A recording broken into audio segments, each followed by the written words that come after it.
I am the Tofu Golem. Please enjoy the video. In this video, I will show you how to replace your Toyota Corolla tail light cover. First, gather your new tail light assembly, a 10mm socket, a ratchet, and a trim removal tool. Always prioritize safety by ensuring your vehicle is completely off and the parking brake is firmly engaged.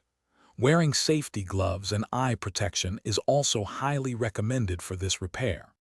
Next, open your trunk to access the tail light assembly from the inside.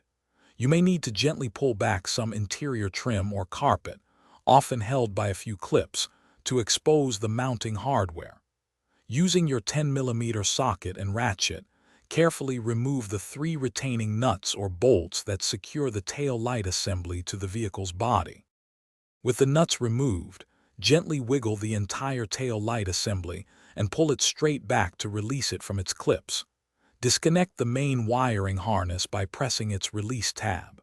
Then, twist each bulb socket counterclockwise to remove them from the old cover.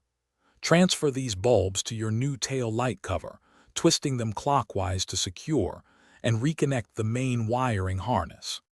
Now, carefully align the new tail light assembly with the body and push it firmly until the clips engage. Reinstall the 3 10mm retaining nuts, hand tightening them to prevent cracking the plastic housing. Finally, before replacing any interior trim, turn on your vehicle and test all tail light functions, including brake lights and turn signals, to ensure everything works correctly. Thanks for watching. Consider subscribing if we helped you today.